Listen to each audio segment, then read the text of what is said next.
you.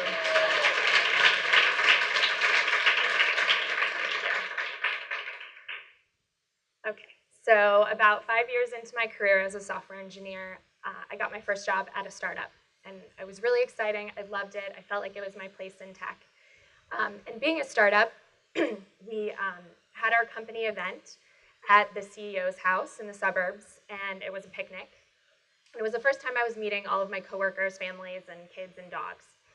And so my boss's wife comes up to me, and she plops down on the picnic blanket, and she says, "What's it like to be a woman in tech?"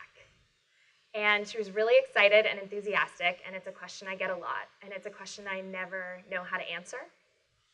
And I also have always had this lagging feeling that it's the wrong question. So I've gone through my career as a software engineer, and I've met other women in tech, and this moment has really stayed with me, because if what's it like to be a woman in tech, or how do we get more women in tech are the wrong questions, then what's the right question? So about 3 years ago, I had 3 sort of important events in my life that came together to sort of help me find that right question. So the first is that I took a seminar by the Op-Ed Project. Katie Orenstein is a journalist, and there was a larger conversation about why there weren't more women who wrote op-eds that got published.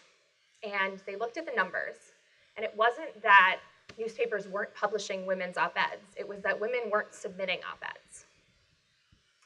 So she wanted to do something about it and create a seminar, but she needed to figure out why weren't women submitting. And generally what she found is that women didn't believe they had anything important to say. So the second event was I was working at a different startup, and I was working with a guy who was the co-organizer of the Gotham Ruby conference, also called GoRuco. And I was really excited because the conference sold out every year, and I could never get tickets, so like now I had an in. And I was going through the program, and I was really excited about the talks and the speakers, and then it occurred to me that there were no women speakers at all. So I went into work the next day, and I was like, dude, there are no women speakers. What's up? And so he's like, you're right. And he came back to me a few days later, and he said, I looked at it, and there were no women who submitted talk proposals at all. So he asked me and some others to bring together a group of women in the New York Ruby community and ask them why they weren't submitting to their local conference. And they all sort of said the same thing. What would I talk about? How do I write a talk proposal? I'm not an expert. So then he asked me to be an organizer, which was a trap I walked right into. So of course I had to do it. And then through sort of outreach and education around what is a talk proposal, what are we looking for in speakers, Google Hangouts with the meetups, we went from 0 women speakers to 20% the next year. In the first couple years of the op-ed project, the number of op-eds written by women more than doubled. So the third event that led to me finding the right question was that I saw a talk by a guy named Zach Holman on open source. So open source software is software where the code is publicly available to use and contribute to. And almost all the technology that you use from your car to your phone to your laptop uses some open source software. And 2% of the contributors to open source are women. So Zach's a funny guy, and he had this quote that I really like. He said, open source is like being an adult. It's magical until you realize that no one has any idea what they're doing. So I felt like this is a little bit of the pattern we were seeing from women also. They felt like they didn't know what they were doing. But the real fallacy is that they believed that other people knew what they were doing. So 2 a.m., late night in December, I get an idea, I'm really excited, and I write an email to all the women software engineers I know. And I'm like, I have a genius idea. We're going to do a 3-day conference. 1 day is dedicated to writing, 1 day is dedicated to speaking, 1 day is dedicated to coding. And we're not just going to talk about it, we're going to do stuff about it. We're going to have the op-ed project seminar, we're going to write a blog post, we're going to write a talk proposal, we're going to find out what conference organizers want, and then we're going to give a freaking talk. And we're going to find a project, and we're going to contribute to open source. And it's going to be awesome, and we're going to create women thought leaders. And no one responded. So a couple months later, I think everyone emerged from their winter hibernation, and I got a number of consecutive emails being like, when are we doing that thing? Let's do that thing. Let's do that 3-day conference. So we did, and Write, Speak, Code was born. And we had 3 days. We taught women the skills to be thought leaders, conference speakers, and open source contributors. Last week, we actually had our 2015 conference, and we've now taught hundreds of women software engineers across the country and the world these skills. Our attendees have gone on to speak at national conferences, to contribute to large open source projects, to create their own meetups for like women in game development. And we've even had a number of people come back and say, you know, I asked for double the freelance rate that I normally ask for, and they gave it to me without asking, without like having any problems with it.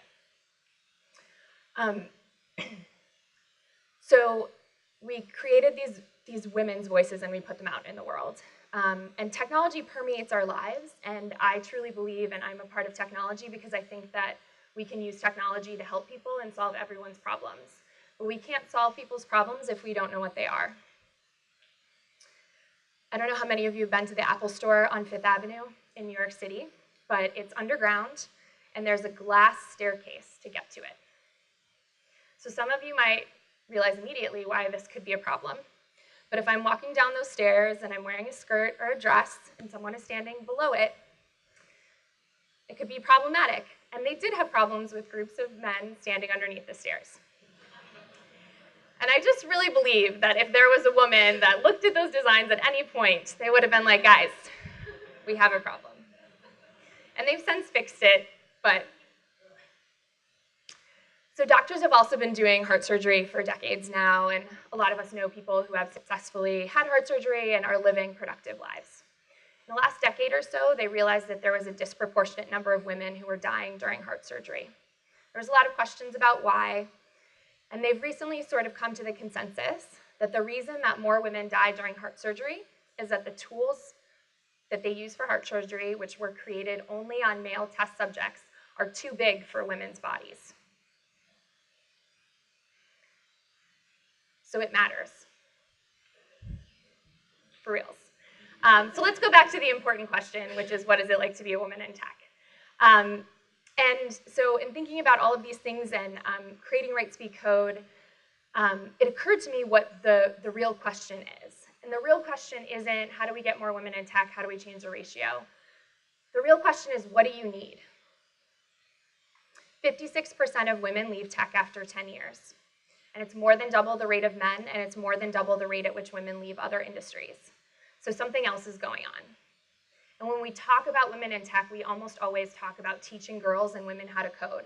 And that is so important, but we can't meaningfully change the ratio if we don't pay attention to the women that are here.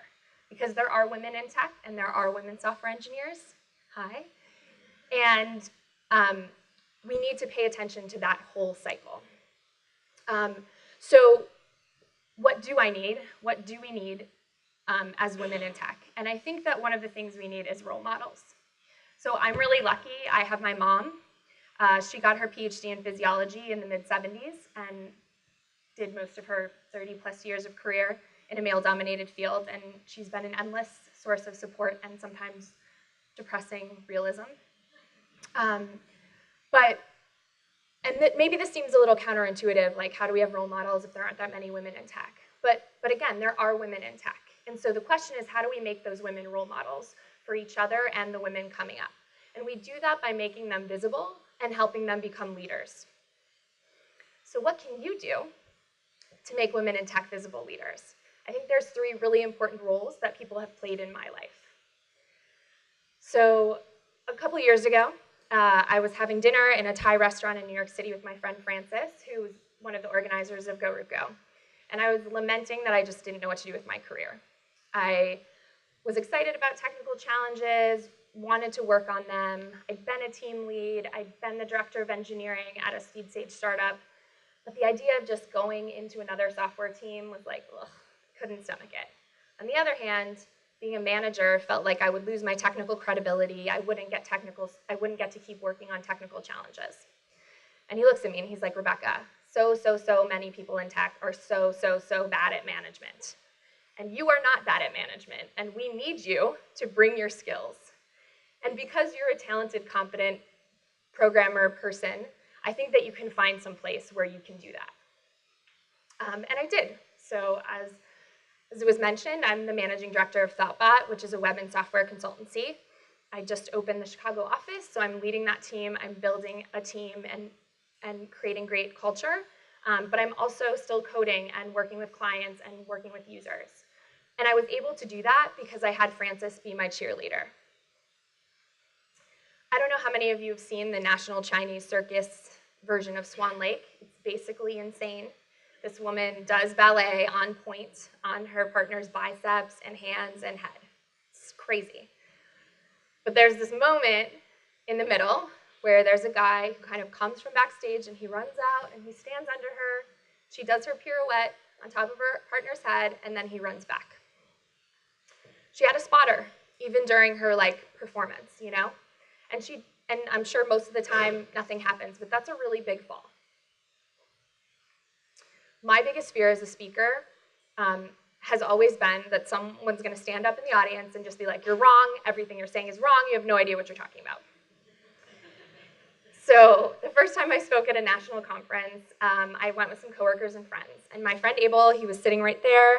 I could see his face. He was engaged and enthusiastic and nodding and smiling, and he was 100% being my cheerleader.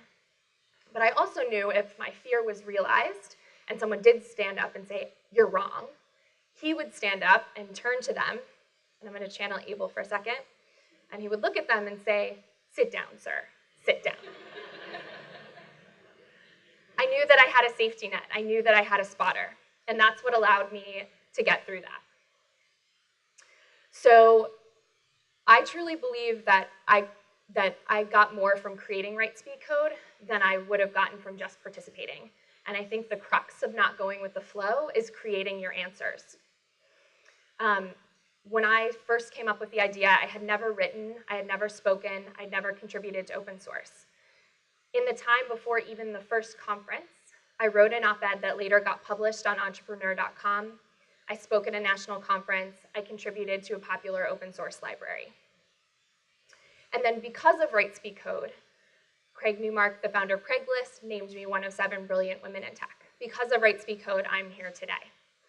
And I could not have done that without an offensive line. I couldn't have done that with people around me creating the space for me to do that. I think one of the reasons that Right Speak Code is the most successful is because it's an incubator of women, and it's warm and comfy, and they can take their baby steps before they leap out into the world.